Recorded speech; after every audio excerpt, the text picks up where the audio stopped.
A dire warning about the world's climate. More than 2,000 scientists from some 130 countries have finally issued the most sobering assessment on the future of our planet, that global warming is real and we only have ourselves to blame. The UN Commission Group says it is very likely the global climate change of the past 50 years is, quote, not due to known natural causes alone.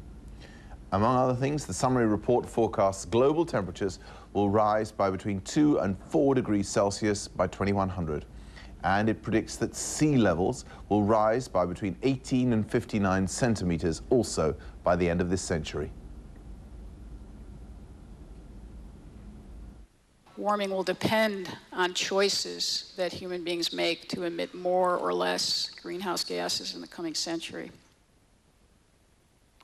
Well, coal is one of the biggest polluters of all, and it's a double-edged sword for China, where the booming economy has generated huge demand. John Vors reports on the dark cloud hovering over China's black gold.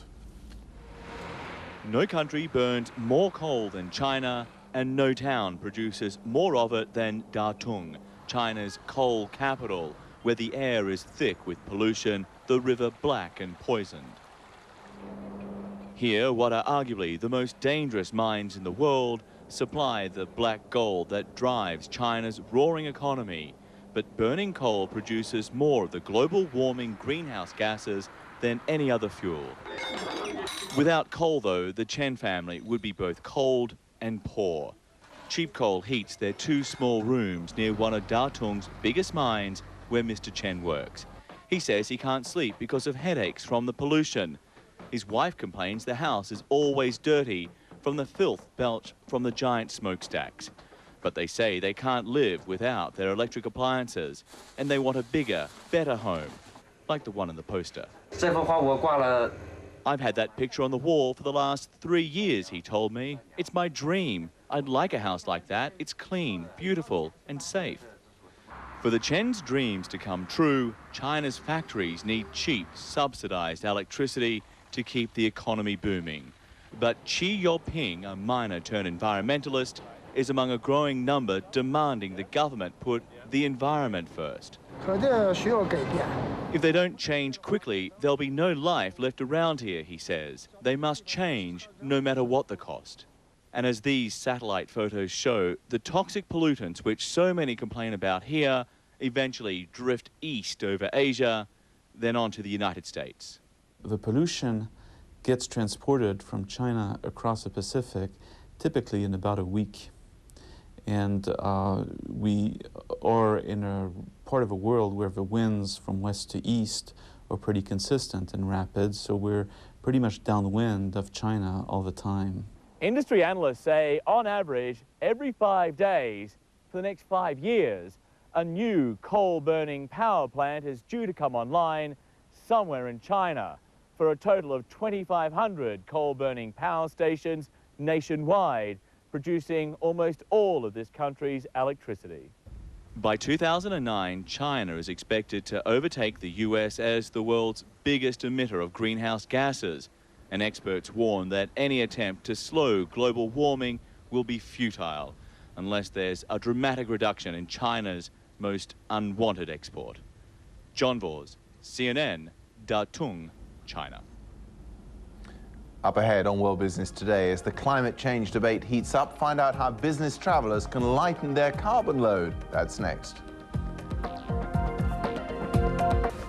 Well, that report released today on climate change blames human activity for heating the planet. We've seen how the burning of coal impacts the environment. But what about at a more personal level? CNN's Richard Quest looks at how the individual can avoid racking up carbon emissions. I am about to leave on my journey to Vancouver. My carbon footprint is going to be monitored literally every step of the way by Graham Simmons back here in London. He's going to be looking at what effect I'm having on the environment by the choices I'm making, the miles that I rack up. And you know, I don't mean air miles. Let's go. Heathrow Airport, please. So here's Richard taking his journey from central London to Heathrow Airport, taking it by cab, not the most environmentally friendly way of doing it. He could have gone by public transport. He could have shared his cab, which meant he would have halved his carbon footprint. Halved it? Oh, all right then. Public transport it is. This is the environmentally friendly way to the airport, the Heathrow Express. It's a lot quicker and cheaper. So, I'm arriving at LHR the right way. Time to check in. 90% of my carbon footprint will come from my flight alone, from London round trip to Vancouver, and it's business class all the way. Can I check in, please? Yep, Richard's right. Flying is big carbon footprint stuff. In 1999, the world's leading climate scientists estimated that 600 million tons of carbon dioxide was pumped into the Earth's atmosphere through flying. Graham, you will be pleased with this. A few days before my trip, guilt set in. Suitable looking instrument. And I tried my hand at a spot of gardening. Fred Russell from Trees for Cities helped me plant some saplings. It's a very popular and symbolic way to offset my carbon emissions. Right. I'll need to plant 9 trees to make up for my round trip to Vancouver. Right. So you're ready to backfill? Oh, yes, sorry, yes. Let's put a little bit of water. Oh, lordy, lordy. We've only got a couple of minutes. That's it. By my reckoning, I've just planted sufficient from London, oh, maybe to the west coast of Ireland. I would say we've reached, I don't know, somewhere over the North Atlantic. Maybe Iceland. No, we're probably oceanic by now. Tree number 3, I would say that puts me somewhere over, oh, northern Canada. So the last tree, the 4th, is going to take us down the western seaboard, over Canada, Yes. and into Vancouver. Absolutely.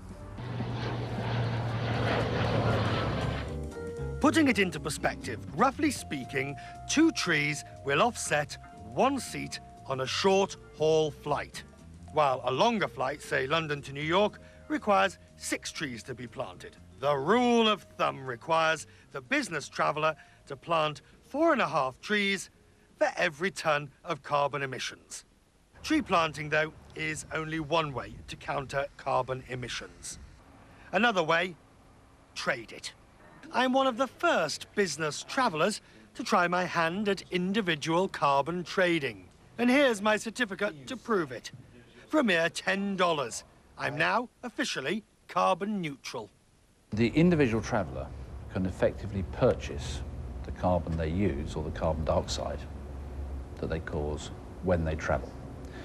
So in the European Union, you've got 2.2 billion tonnes of permits to pollute. And if the individual traveller buys some of those permits and takes them out of the system, that is gas that cannot go up a factory chimney. It's not been easy, but I think I've done as much as I can. My conscience is clear. I arrive in Vancouver.